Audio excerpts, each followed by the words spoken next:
My name is Matthew Cole. I'm 42 years old and I served as a captain in the U.S. Army for nearly 2 decades. Last week, I wore my full dress uniform to my mother's funeral and it changed everything. It had been 15 years since I last saw most of my family.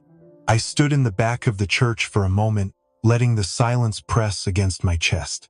My boots echoed on the old wooden floor as I walked down the aisle, slow and steady.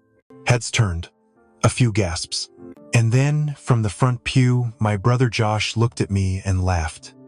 It wasn't loud, but sharp enough to cut through the moment. He turned to my aunt and said something under his breath, shaking his head like I was a joke that had gone too far. I didn't look at him. I kept walking. The flag pin on my chest caught the sunlight spilling through the stained glass window, and I saw the pastor freeze when he noticed me. He blinked, then squinted, like he was trying to make sure it was really me. His hand stopped mid-motion as he flipped through his Bible. I nodded at him.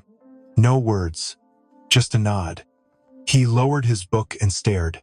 Then he whispered something that only those of us in the front row could hear. My God, is that really him? That was the first time someone in that room had said my name with anything close to respect in over a decade. I hadn't come for applause. I hadn't even come to be seen. But in that moment, I realized there was more waiting in that room than a casket. There were questions buried deeper than grief, and I was the answer. The air inside the church was thick with incense and old dust. Sunlight filtered through the stained glass windows in fractured beams, casting red and blue patterns across the pews like some kind of forgotten battlefield. The organ hummed low in the background, but even that seemed to pause when I stepped in. I walked down the aisle slow, my uniform heavy on my shoulders, every eye turning toward me like they'd seen a ghost. Some faces looked confused. Some looked nervous. My Uncle Richard leaned over to whisper something to his wife, and she clutched her purse tighter, lips pressed in a tight line. Josh never stood. He stayed seated, legs crossed, arms spread like he owned the place. His smirk widened when I passed by. He didn't say my name, just shook his head and muttered, "Well, look who's finally decided to show up." I kept walking. My boots hit the tile in a steady rhythm.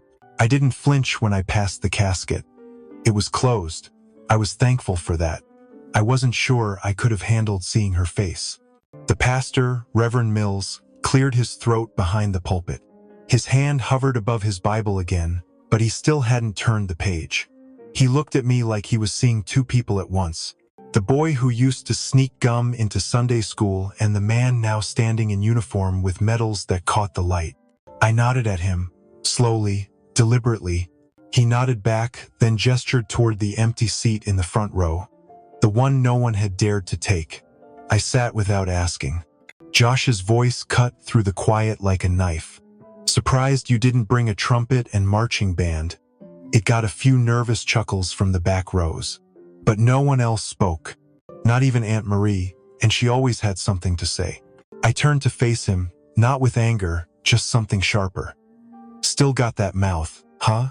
He stared back, then looked away. His hands fidgeted in his lap like he hadn't expected me to respond at all. The service began. Hymns I hadn't heard since childhood drifted across the room. Reverend Mills read Psalm 23 with a steadier voice than I thought he had. When he paused to speak about my mother, I could hear the shift in his tone, a warmth that wasn't for show. She was a complicated woman, he said, strong-willed, devoted in her own way. And then, without looking at me, he added, she had a last request. That was my cue. I stood slowly, reached into my jacket, and pulled out the envelope. The letter was folded tight, her handwriting, shaky but unmistakable. I walked it up to the pulpit and placed it in his hand. His fingers brushed mine, and for a moment, I saw the flicker of understanding in his eyes. Not pity, recognition. He held the letter close to his chest like it was made of glass. Then he stepped down from the pulpit and moved to the casket. Everyone watched. No one breathed. He tucked the envelope beneath the flowers resting on top. A few heads turned toward me. Josh didn't. He kept his eyes on the floor, jaw tight. I didn't expect him to understand. I barely understood myself. But in that moment, with the letter resting above the woman who had both raised and rejected me, something settled. Not peace, not yet, but the first crack in the wall between who I had become and who they thought I was. I was 27 the last time I stood in that living room. The air smelled like lemon polish and cigarette smoke, just like always. My father was sitting in his recliner, legs spread wide, arms crossed, waiting for me to say something he could tear apart. I told them I'd enlisted. I wasn't asking for permission. I just wanted them to know. My voice barely made it to the other side of the room. He laughed.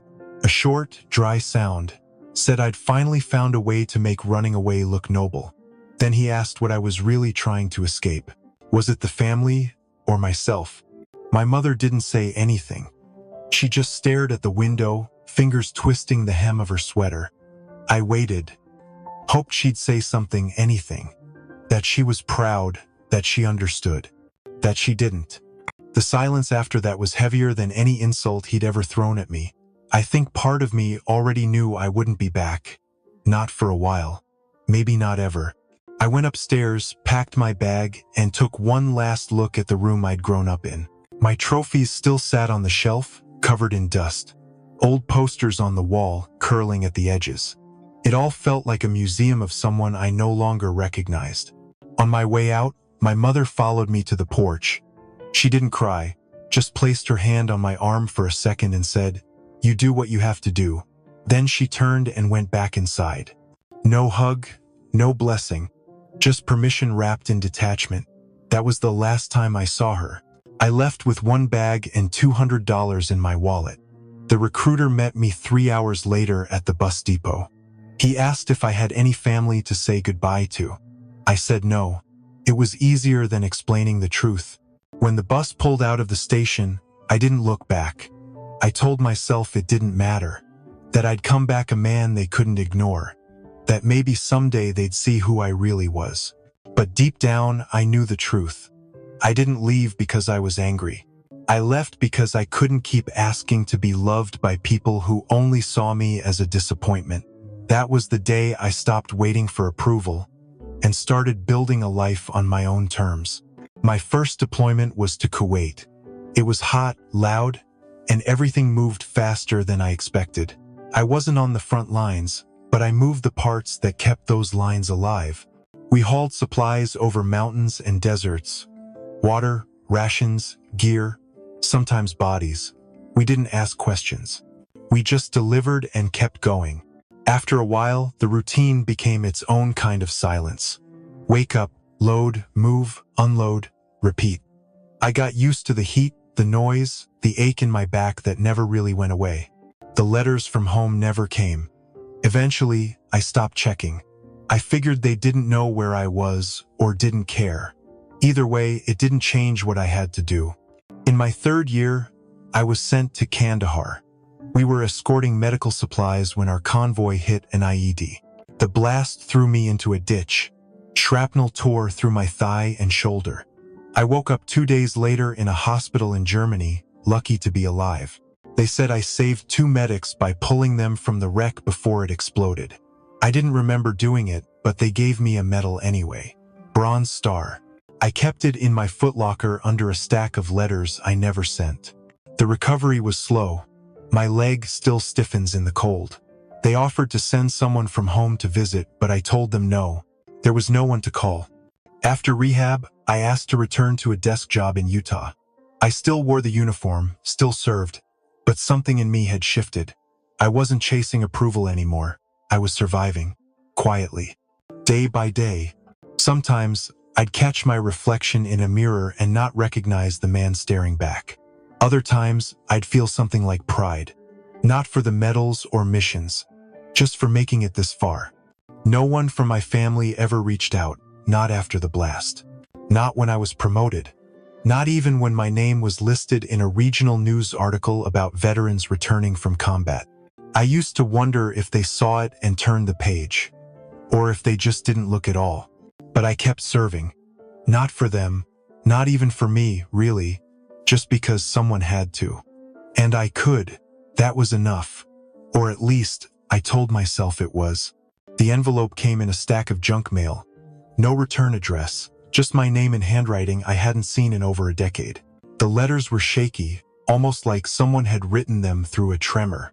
I stood at the kitchen counter for a full minute before I opened it. My hands didn't shake, but my chest did. There was a single page folded in half, yellowed at the edges, the ink starting to bleed in places. She wrote it 2 years before she died. Dated in the top corner in her neat little cursive, like she still cared about margins and presentation. The first line just said, "If you're reading this, then I'm gone." I had to sit down. The chair creaked under me as I read each line like it might vanish if I blinked. She said she was sorry, that she'd watched me leave and wanted to call out, but didn't know how. That every day after, she hoped I'd walk back through the door. She wrote that she kept track of me, even if from a distance. She found my name in veterans' articles, cut out the one where I was listed for the Bronze Star, kept it in her Bible. No one else knew.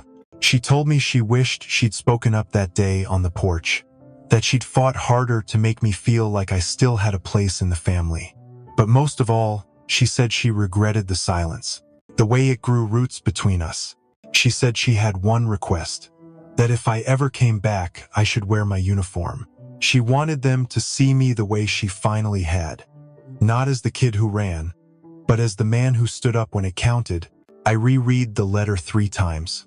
Not because I didn't believe it, but because some part of me didn't want it to end. It was the only thing I had in her voice, a voice I hadn't heard in 15 years. She didn't ask for forgiveness, she gave it. Not just to me, but to herself, for being too afraid to speak, too proud to call. The day after I got the letter, I found her funeral notice online. It had been shared by a cousin I hadn't talked to since high school. It listed the church, the date, the time. I stared at it for a while, wondering if I'd be welcome.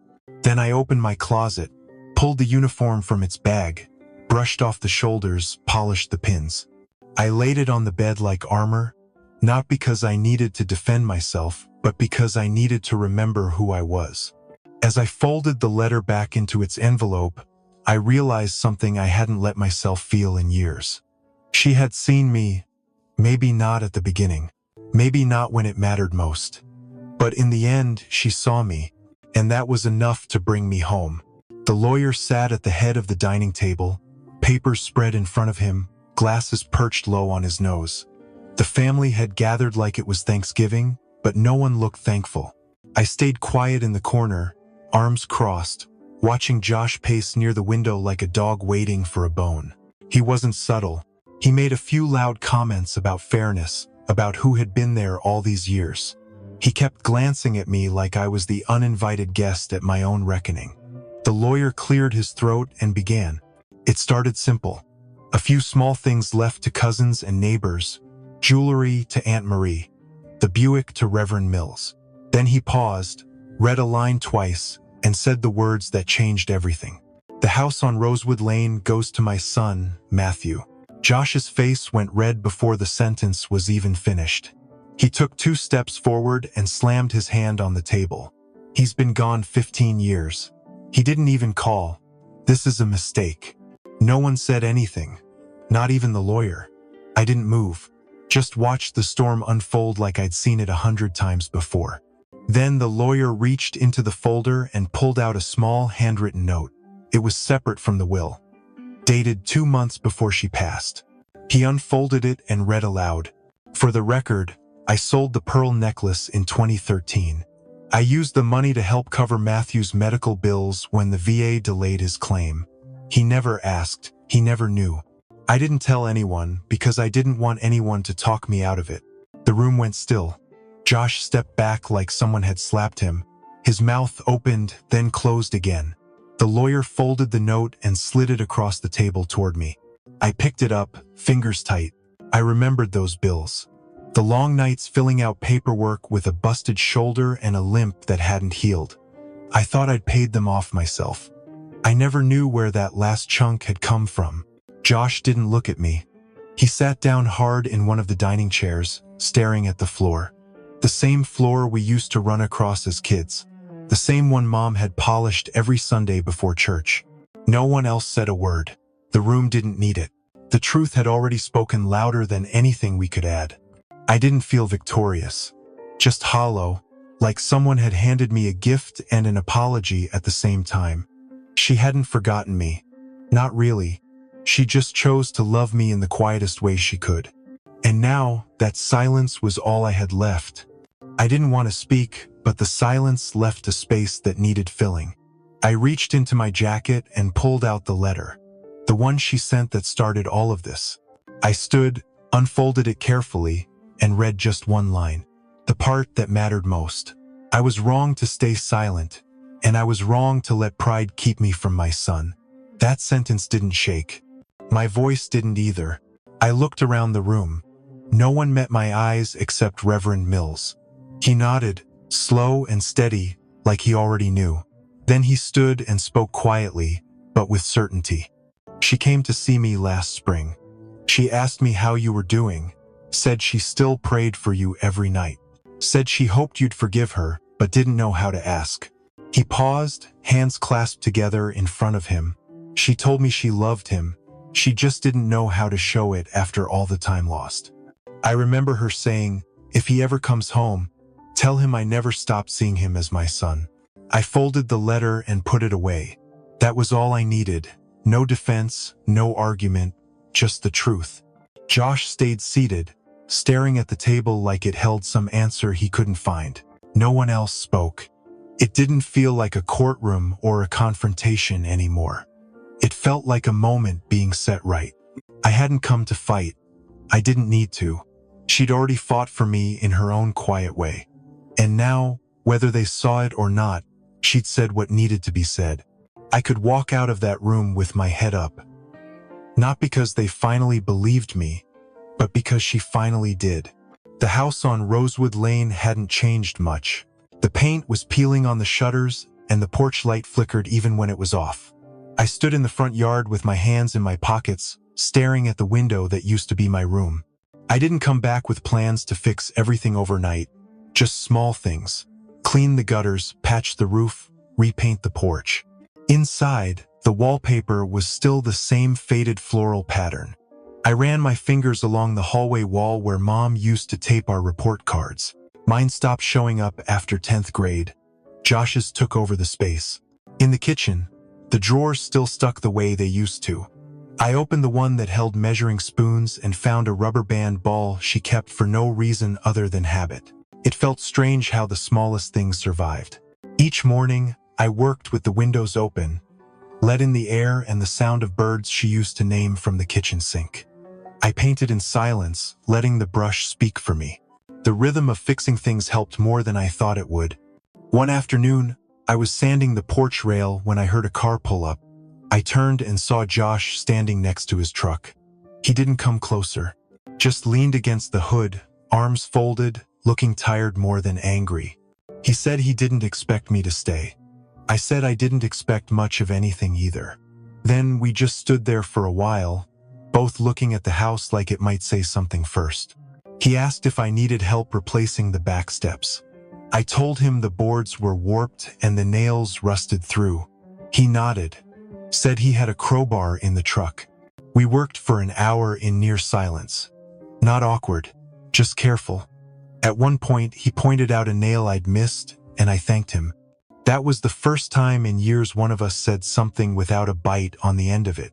When we finished, he wiped his hands on his jeans and said he'd come by again next week if I wanted. I said sure. That was it.